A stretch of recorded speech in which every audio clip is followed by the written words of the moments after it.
Assalamualaikum warahmatullahi wabarakatuh. Yang saya hormati Ibu Dr. Widya Ernayati SIMSI dan teman-teman semuanya yang saya banggakan.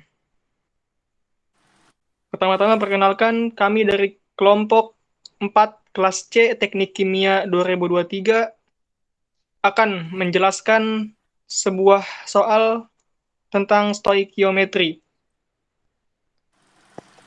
Sebelumnya, kami akan memperkenalkan diri kami masing-masing. Saya sendiri, Ahmad Syauki, dengan NIM belakang 0069.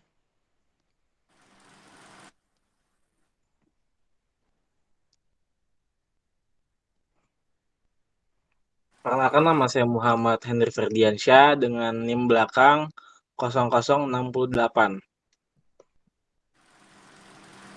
Nama saya Rafael Muferdika dengan NIM belakang 0070.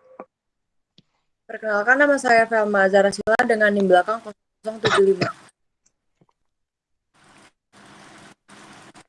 Baik, kami menyediakan sebuah soal sebanyak 196 gram asam fosfat direaksikan dengan kalsium hidroksida menghasilkan kalsium fosfat dan air. Jika reaksi tersebut menghasilkan 297 gram kalsium fosfat, maka tentukan mol kalsium hidroksida, reaksi pembatas, perbandingan reaktan untuk menentukan produk, yield teori dari kalsium fosfat, dan tentukan persen yield dari kalsium fosfat jika didapatkan 297 gram kalsium fosfat.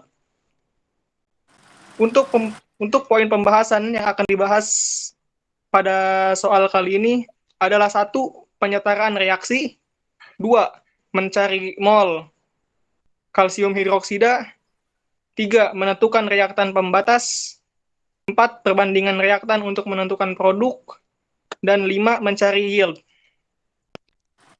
Untuk pembahasan poin pertama, akan saya sendiri menjelaskan.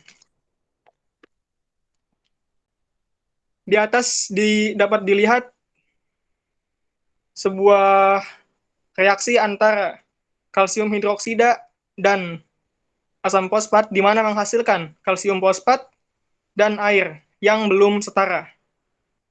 Untuk melanjutkan reaksi, maka persamaan ini perlu disetarakan dengan cara membandingkan unsur-unsur penyusunnya.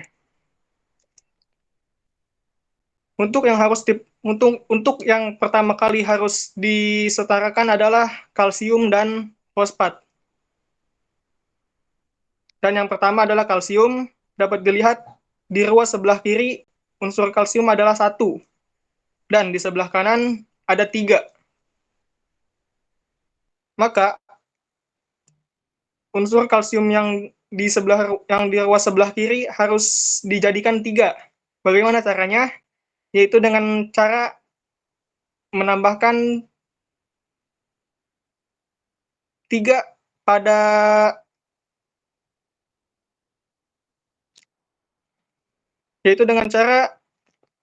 menambahkan 3 sebelum kalsium. Selanjutnya adalah penyetaraan fosfor. Dapat dilihat unsur fosfor di ruas sebelah kiri adalah 1, sedangkan unsur fosfor di sebelah kanan adalah 2. Seperti sebelumnya, unsur fosfor yang lebih kecil harus disetarakan sama dengan 2 dengan cara menambahkan koefisien menjadi 2 pada senyawa asam fosfat. Untuk unsur oksigen dan hidrogen hanya perlu mengikuti dari koefisien yang telah ditambahkan sebelumnya.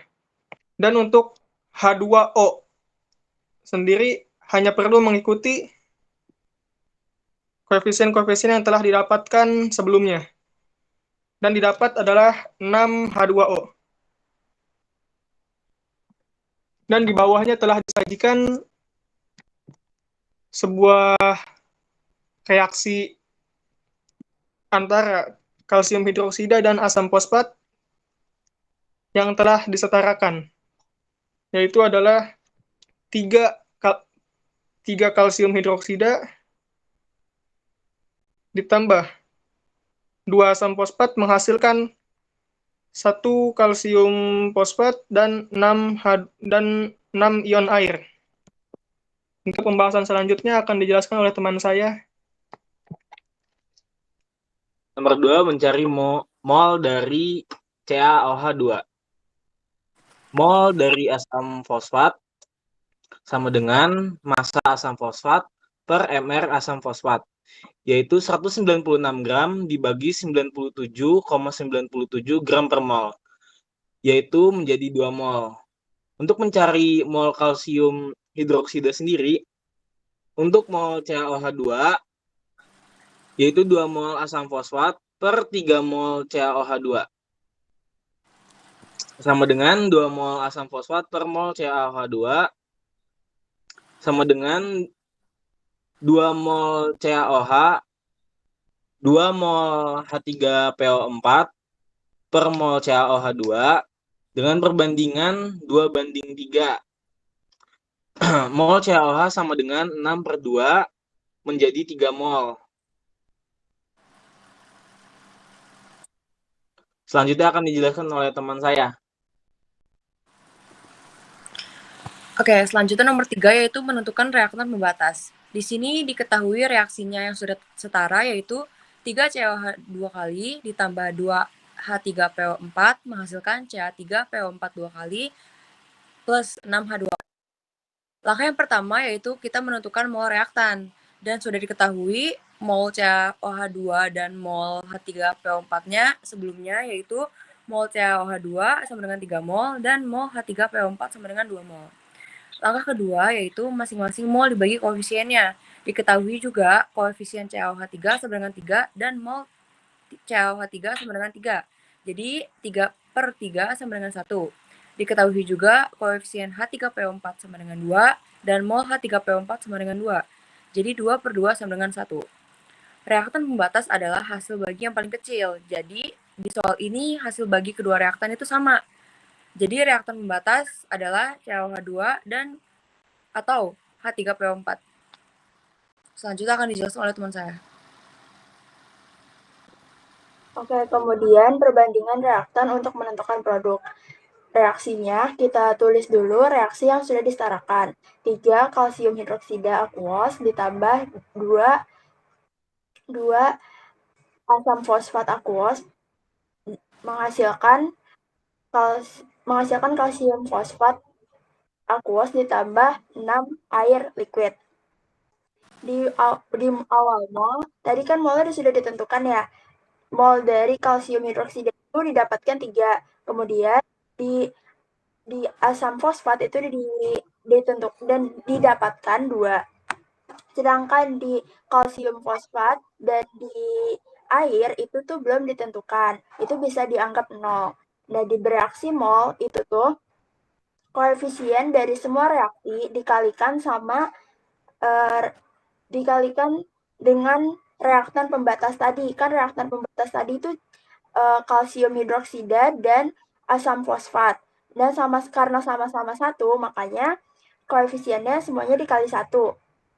Jadi 3 dikali 1, 2 dikali 1, 1 dikali 1, kemudian 6 dikali 1. Hasil bereaksi molnya itu ada 3, 2, 1, sama 6. Sisa molnya dari awal mol dikurang sama hasil bereaksi mol. Jadi 3 dikurang 2 sama dengan 3 dikurang 3 sama dengan 0. 2 dikurang 2 sama dengan 0. Tadi kan molnya dari kalsium fosfat itu mol dari kalsium fosfat sama air itu kan belum ditentukan. Jadi bisa diturunkan aja. Jadi satunya turun, 6-nya turun. Kemudian udah didapatkan sisa molnya itu jadi 0, 0, 1, sama 6. Kemudian kita menentukan massa dari kalsium fosfat. Mol kalsium fosfat dikali sama massa molekul relatif kalsium fosfat.